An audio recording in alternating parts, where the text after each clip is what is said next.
Football League having a tantrum on us. That relates to the floodlights, yeah? Yeah. Colin, thank you, best place to answer that one. Well, about 3 or 4 years ago, the Football League actually set up a working party with regards to looking at the criteria of grounds, and it looked at quite a number of areas: dressing rooms, referees' dressing rooms, press facilities, floodlights. And the working party made some recommendations which actually included upgrading the lux value on floodlights. And I have to say it was something that we didn't particularly agree with, but we operate in a democratic league and the league voted for it. I don't think a great deal of thought was actually given to the cost implications for some of the clubs in the lower end. But that is the problem when you've got such a big body as the Football League and 72 people casting a vote.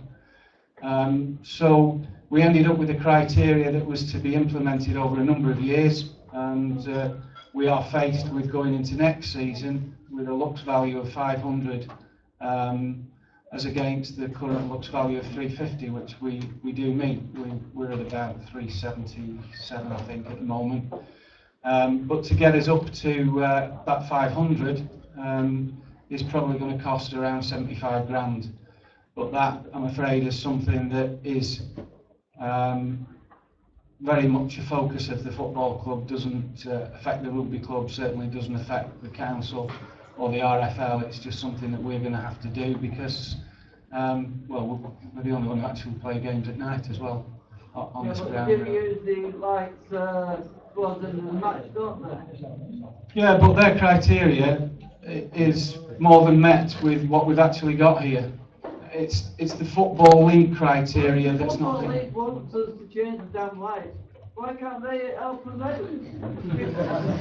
They help the bloody Premiership out. Well, the point I was trying to make is that the Football League is actually 72 member clubs, of which we're one. We didn't agree with the voting of our colleague clubs to increase the lux values.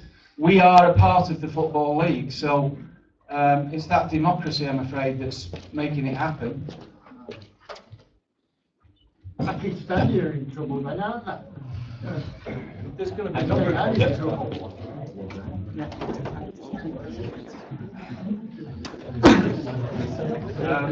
Akeem and Andrew probably as well. Going back to what that money was originally raised for, the training facilities, that was presented to the trust as something that was imperative to the progression of the club to have our own training facility. You presented that as part of your sort of 7-year plan. Do you still believe that it is something we require as a club? Is there anything that you feel that money could be spent on to improve the facilities that you're using at the moment? It's something that we have got to. It's like anything. A plan's it's got to start somewhere, and I know that you did exceptionally well to try and raise as much money as you can, but we never even got on the starting line, and we have to get on the starting line with respect to having our own home. And if we can somehow, buy a plot of land that we can develop into a training pitch, then it might not be about my future, it might be about future generations of players, coaches at this football club. And we've got to have big aspirations with our planning, and we're still without a training ground, and we're still training on AstroTurf. And I believe that the very first question I got asked about how far can we go with our success, that a training ground would give us even more of an opportunity to develop younger players, give them a community football club, and stop potential players going to the likes of the bigger Premier League clubs, stroke Championship clubs within our area at the ages of 6, 7, 8, 9, 10. But we have no home with respect to training facilities, and it is very difficult as a manager, but we have to try and make best with which facilities we've got.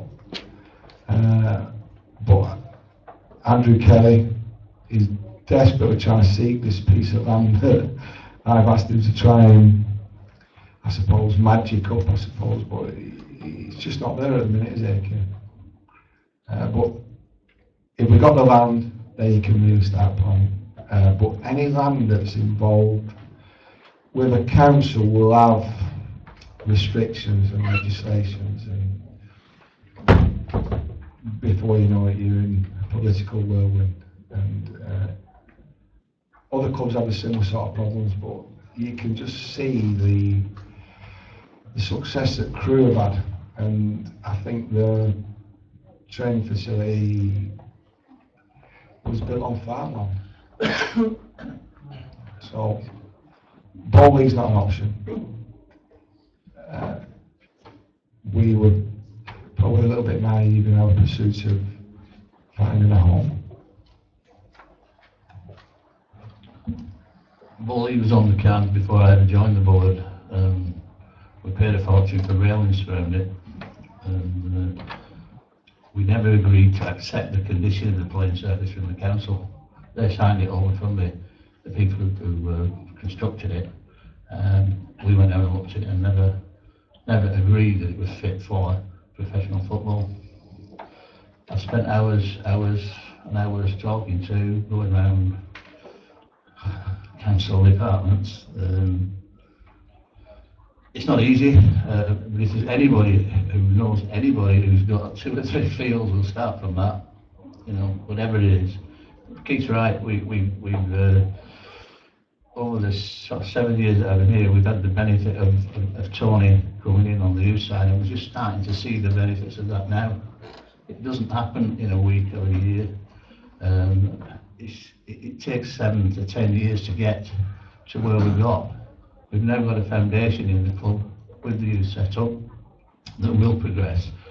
But we're going to have other clubs knocking on our door now, because they've won cups, they won a competition at Carrington last week, and they're going to get better, because the coaching that's applied starts from Keith and it works right down. And historically, we've had people doing their own things in youth departments, but it doesn't work like that anymore. So we can continue to develop players and hopefully keep them. We are desperate. If anybody comes across a piece of land anywhere, I'll go and look at it. Believe me, I've covered miles, hours, without success. I have a bit of a follow-up to that. I think there's quite a bit more discussion that has to be gone on with the trust, but I think my position, what I would suggest, would be to go ahead with the floodlights, but that would be a loan to the club, and the proviso that in the future, when the club does get around to developing a training facility, that would then be put back to the original use that the money was taken from members for. Would that be something that the club would If any proposition that you've got, we'll put to the board and we'll discuss it, definitely. We're very open. I'm a football fan. I live in the town. I work in the town. I'm not a United fan, a City fan, or a Bolton fan.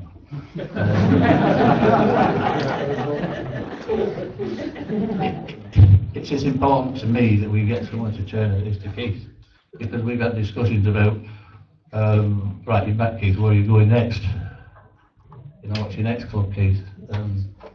Jokingly, of course. But we've tried to put in place a situation that if Keith is ever approached, and we're never standing in anybody's way, players, managers, whatever, and it's the right move for him, we certainly won't be in the situation that we were last time around. That won't happen again.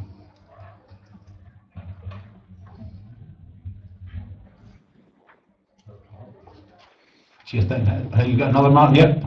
It's the other David Gartside. Yeah. Just to back step one little bit, it's regarding the trust again. I'm sorry, this is my bag as the chairman of the trust. I'm very proud of the relationship that the trust has with the football club, and I'm also extremely proud of the directors and the volunteers who give up their time free of charge to help us, and I think that's to be appreciated. But during the last few months, we have actually lost 3 trust board members, and we are always on the lookout for any supporters who feel that they have some expertise or willingness to help us in any shape or form. So I would make an appeal that if anybody feels they could offer any services or just voluntary services to the Trust, please make themselves known to any of us after the meeting. Thank you. Thanks, David. A couple of final questions, perhaps. I think this heat's killing us. Not used to it. Yep, there you go. 3 in a row. The Showtime show. Right, it's not really a question, it's actually for everybody that's in this room tonight. I've been coming to these forum meetings for quite a number of years now, and I have never seen as many people in attendance as this tonight. You should all give yourselves a round of applause and see just how much optimism we've got for this club going forward into the new season of the Kingdom. Thanks a lot, well done everyone.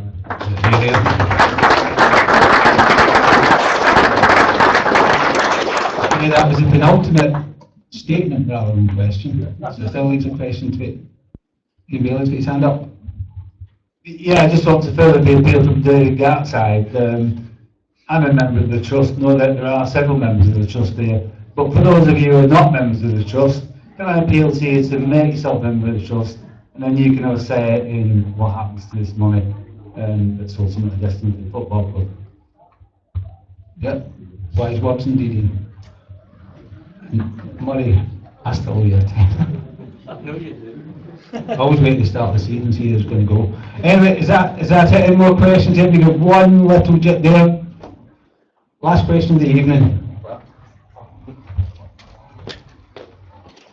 We have had around 60 people watching online tonight as well. I'm just going to ask one question off there. I've been throwing some up.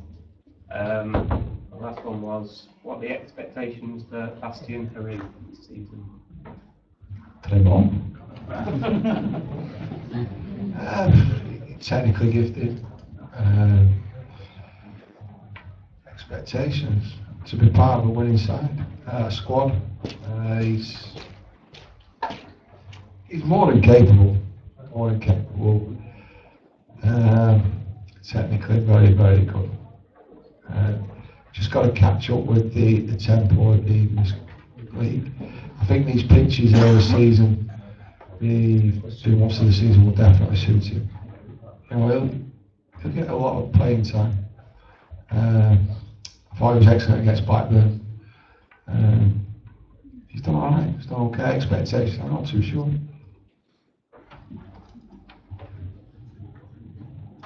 Cheers, thanks very much, Keith. If that is it, then can I just thank what must be a record attendance. It's absolutely first class. I know I'm looking forward to Saturday, we're all looking forward to Saturday. And reiterating what the guys have said, if you're not yet a member of the Trust and you do want to have a say in your club, the Trust guys are here tonight, I'm sure they'll sign you up and they'll definitely catch you on Saturday. So thanks again, see you all Saturday. Thanks to everybody in the top table, especially Keith, you get the multitude of questions, but then he is going to, isn't he? And he answers them like nobody else. So thanks very much. Enjoy the rest of the evening and see you on Saturday. Thank you.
seems easy